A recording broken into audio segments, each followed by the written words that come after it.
man, we're actually upside down, by the way. I have to play StarCraft upside down. You guys I are was lucky. going to ask, do you like have to glue your monitor and keyboard and stuff, and then to We can do the that. to the desk so it doesn't fall?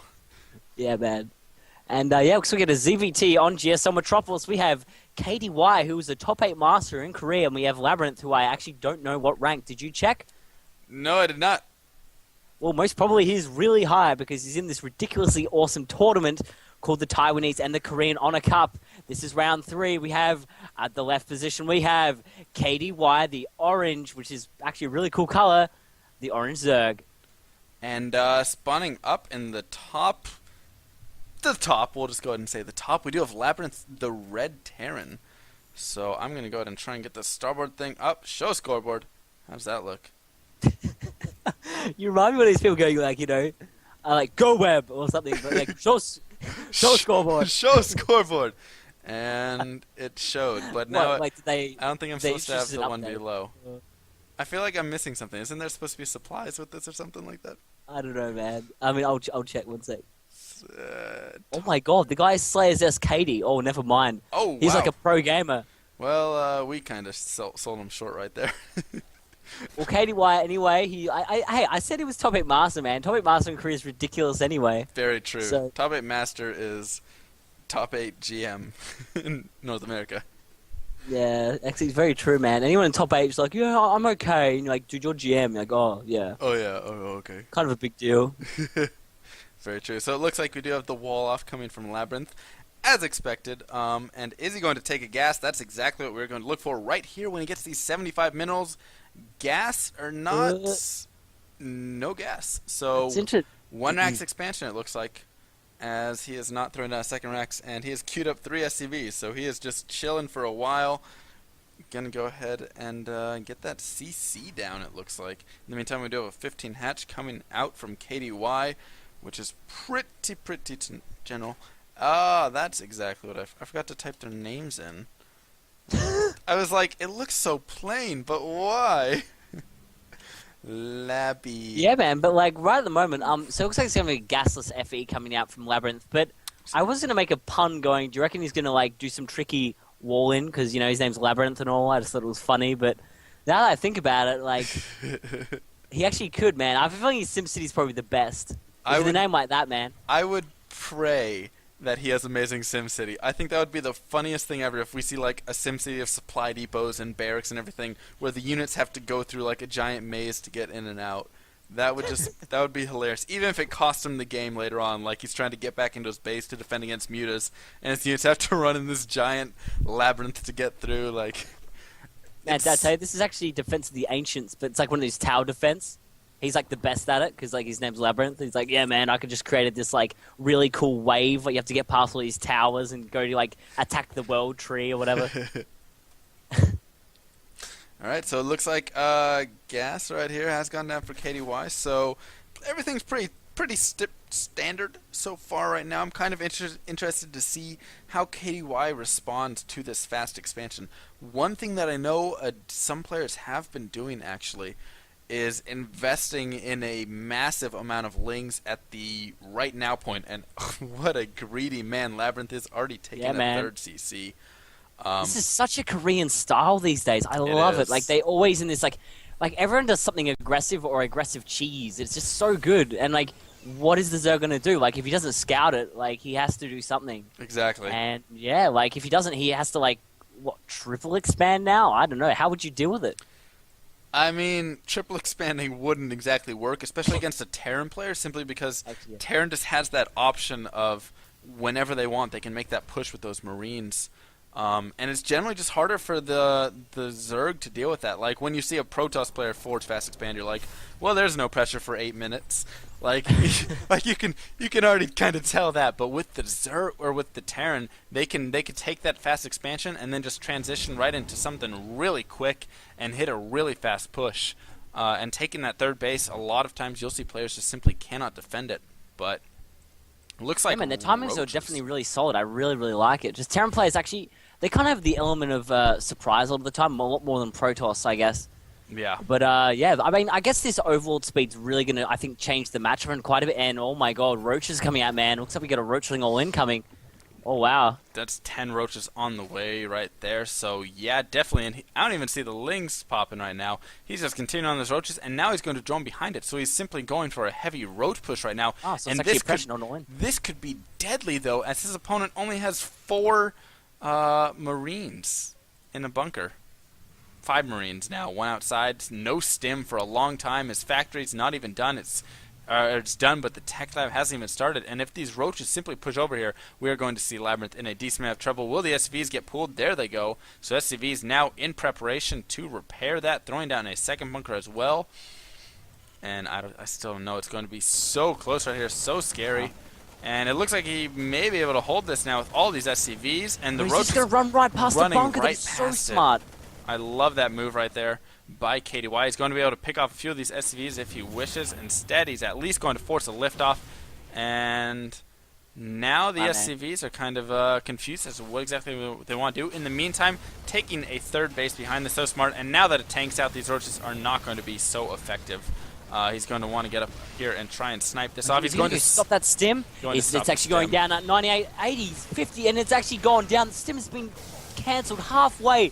That is actually probably the most prevalent thing in this matchup. So right now, like, what's he going to do? He just lost stim. So now he can't really do any really strong pushes for another at least 2 to 3 minutes. That is, and he has scattered the third orbital. He's just everything. He's just been caught with his pants down right now. Right. I mean, that was just beautiful play there by KDY. And that was the best thing he could do with that roaches. The first thing was pushing by that bunker, saying, you know what, I know you have this bunker right here. And you know, he just happened to be...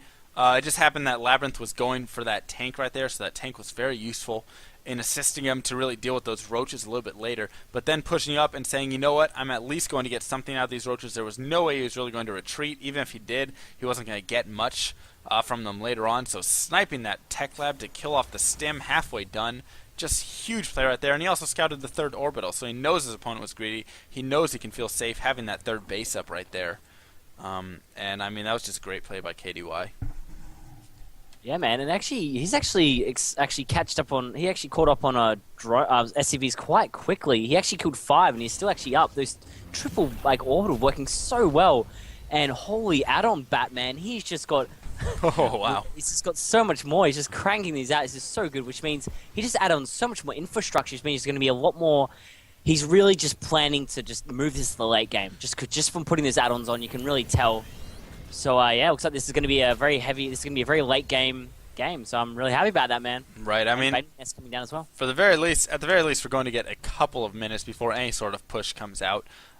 Simply, as you can see, he doesn't have many units here at all. But he, with these reactors now, and with the tech lab stim going down, combat shields going down, I would imagine a push coming off of all of this. Actually, at least some sort of mid-game push to really try and do some damage before his opponent could tech up to that hive. He does not really want to wait that long, but if he can make that push when his opponent's about midway between them, just starting to kind of think about teching to hive, that could be deadly. And I would actually say right now LabyRinth is in the lead, even though KDY does have that drone count over his opponent, 67 to 55. The 3 base to 3 base right there. LabyRinth is just doing so well. The supplies are basically even, and he's really just been able to do a ton in terms of a nice snipe right there, so he's not actually able to see. I know he sees all the infrastructure. I'm actually really interested that you seem to think he's in the lead. I don't know. It's gonna be interesting. I'm not really sure if I really agree with you, but I mean I think he might. But I think that infestors are coming out now, man, and like mid game wise, I think it's just going to get stomped if he tries to move out. It's really in a defensive posture at the moment, and I don't think he can really be aggressive with the Marine tank at the moment anyway, just with that Marine count, because it's not super high yet. I mean, he's only got, like, wow, he's actually pushed by a lot at the moment, actually, wow. The big thing that I'm seeing is the upgrades for sure. He's just going to finish his 1-1 just right now for the Zerg player, but we already have 2-2 already halfway done for the Terran player, and just simply from experience, being behind in upgrades in TVZ is just so difficult to deal with. You're going to have to see big infestor fungal growths, things like that, so the banelings can actually connect when he morphs his banelings. Great creep spread, though. I have to admit that KDY is doing a brilliant job of spraying that creep down. I'd like to see him have taken a 4th base, but he opted instead for the fastest hive I have seen in probably half a year. He dropped his hive at the 12-minute mark before 12 minutes even started. So 11 something, he was dropping his hive already, and that is just, that's so Wait, fast. did we actually see that? It's scanned, yeah. He went ahead and scanned it too. So he's going to see, hey, your hive's done at 13:30, and Wow. an Ultralisk Cavern going down. And one other thing, actually, LabyRinth actually flew right by his own Naga Watch Tower, and he saw that, and he didn't actually look in the minimap. Very surprising for a Master League player. That's really weird, but he is actually, LabyRinth is coming in now, and he will actually be dropping, but the spines aren't actually done. They're Will he actually get just, this? they're just dropping spores right there. now. The spores, and he's going to be able to pick this off so easily. So nice response there by KDY to go ahead and pick off that drop.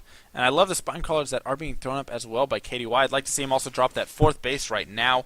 I love that he does have a macro hatch, but as you can see, he's starting to really stockpile those minerals. Comes that push you're talking about, man, right in the There's middle. that He's actually push. cutting all that creep, yeah. I mean, that's the push that you need to hit right before that hive tech really starts to pay off, and it looks like instead KDY is just going to go ahead and try for a counter tech. I don't know if it's going to be enough.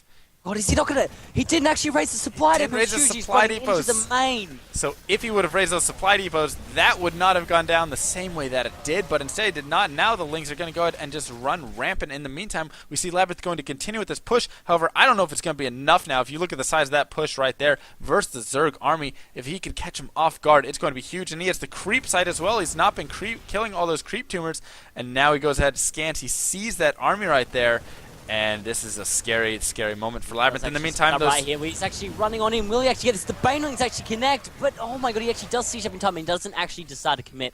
I like that because I really think that he had a really good position and he actually already picked up a lot of Marines there, and he's actually on the high ground, but this is really all going to be about positioning. I think he overextended right there, and all his units get picked off, and he just lost a bunch of stuff for free. His siege tanks weren't in range right there. And the actually in the main, he actually killed 10 workers. It actually wasn't as much damaging as I did think. But yeah, pretty damn good. And here comes the committal right here. He actually does surround all these tanks, so everything does go down. Wow, such good play right here. And he actually does burn these infestors. It doesn't actually kill them. Yeah, wow. I mean, that was a beautiful job right there by KDY. Just a nice engagement on that whole force right here. We do see a bunch of units still streaming in, though, for LabyRinth right now. If they can group up, they could do some decent damage. They do have the 2-2 upgrades to the... Actually, 2-2 now of the Zerg, so it looks like our Zerg player did catch up on the upgrades. Ultralisk on the way, and these units continue to stream in. He needs to stop streaming them one by one. That is killer, and finally he starts to pull back after losing about half that. And in the meantime, we see LabyRinth has left 4 units over by his opponent's base as well, just to kind of chill out, and they'll actually possibly get a free queen right here. Oh my god, run, queen! Oh my god, the queen! Well. The queen gets away, and he comes back to lay some creep tumors and just flaunt that he is alive. So, yeah, I'm away. I'm just gonna like take a creep tumor. Yeah, that's like, yeah, that sounds a bit weird. I'm gonna take a creep tumor. But yeah, he's taking creep tumors, and he will actually survive. I think he was queen, just man. scared shitless, personally. But scared creepless, I guess you could say. Creep tumorless. Yeah, that's pretty good. So 4th and he base has a giant now. water drop in the main right here, but they're actually spines around here, so they're not going to do pretty much anything. And he's already there with the Lings. This is like perfect. Yeah, he is going to be able to clean this off so easily, and this is what I'm talking about, just great reaction time. In the meantime, we do have the Lynx once again pushing forward, trying to catch the Marine Marauder force with a few tanks there off guard, and now this push is looking a little bit scarier for LabyRinth. He has a lot of infrastructure right there. As you can see, he's throwing down 4 more additional racks. He's going to get it. Is he going to get this? This is going to be huge if he actually gets this.